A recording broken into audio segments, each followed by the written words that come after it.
রওনা দিয়ে দিলাম বাড়ির উদ্দেশ্যে।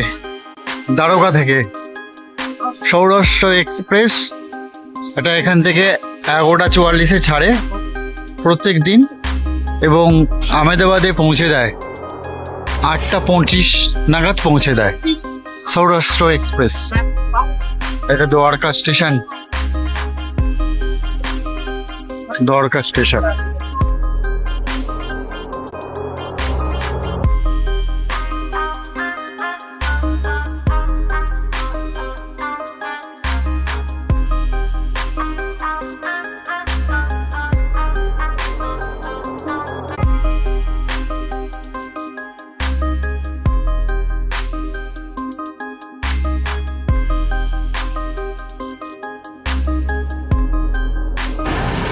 আমার দ্বারকা ভ্রমণ শেষ হয়ে যাবার পর সকালবেলায় দ্বারকা স্টেশন থেকে 22946 সৌরাষ্ট্র মেল ধরে নিলাম। এই গাড়িটি 11:44 দ্বারকা স্টেশন থেকে ছাড়ে এবং আহমেদাবাদ স্টেশনে পৌঁছে দেয় 8:25। রাত্রির 8:25 আহমেদাবাদে আমি এই গাড়িটা ধরে পৌঁছে যাব। তাই আমি দেরি না করে দ্বারকা স্টেশন থেকে গাড়িটিকে ধরে নিলাম। এই গাড়িটির যদি বর্ণনা দিতে হয় তাহলে আমি বলবো গাড়িটা ভীষণ ভালো।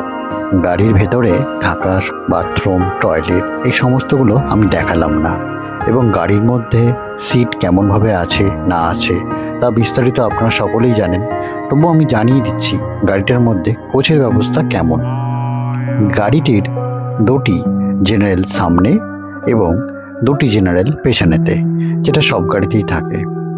এই গাড়িতে একটি ফার্স্ট ক্লাস কোচ পেয়ে যাবেন এবং এই গাড়িতে এসি 2 টায়ার সেকেন্ড ক্লাস 3টি কোচ আছে এবং এসি 3 টায়ার 6খানা কোচ, অর্থাৎ এসি 3 টায়ারের 6টা কোচে আপনি আপনার সিট অবশ্যই পেয়ে যাবেন।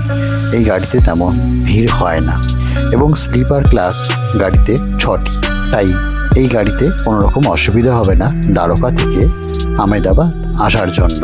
আমি গাড়ি ধরে আহমেদাবাদে রওনা দিয়ে দিলাম। সঙ্গে দুপাশে সুন্দর সুন্দর দৃশ্যও রয়েছে। তবে গুজরাট যেহেতু রাজস্থানের পাশে এবং সমুদ্রের পাশে লবণাক্ত জমি হওয়ার কারণে এখানেতে তেমনভাবে কৃষি জমি নেই, শুধু মরু এবং খাড়ি অঞ্চলে বিস্তীর্ণ এলাকা জুড়ে দাঁড়িয়ে রয়েছে। গুজরাট কৃষিভিত্তিক অঞ্চল না হলেও এটি কিন্তু একটি বাণিজ্যিক অঞ্চল। সমুদ্রপৃষ্ঠের কাছে হওয়ার কারণে গুজরাটে অনেকগুলি বন্দর গড়ে উঠেছে। তার মধ্যে সবথেকে বড় এবং বিখ্যাত প্রাচীন বন্দরটির নাম হলো পোরবন্দর, যেটি ভারতবর্ষের বন্দরগুলির মধ্যে অত্যন্ত প্রাচীন, গুরুত্বপূর্ণ, ব্যস্ততম বন্দর।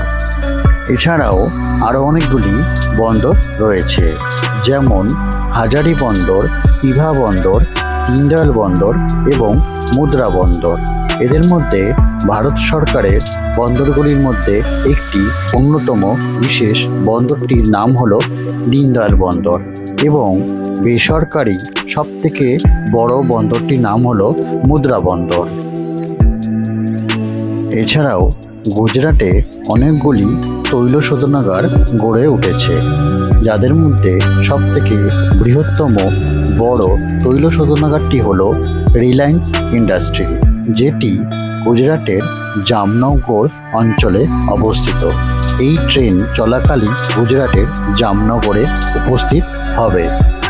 এই অঞ্চল বাণিজ্যিক অঞ্চল হওয়ার কারণে এখানে প্রচুর পরিমাণে বিদ্যুতের প্রয়োজন হয়। তাই খাড়ি অঞ্চলের ওপর দিয়ে হাওয়া বয়ে যাওয়ার কারণে এখানে উইন্ডমিল লাগানো হয়েছে, যার মাধ্যমে প্রচুর পরিমাণে বিদ্যুৎ উৎপাদন করা হয়।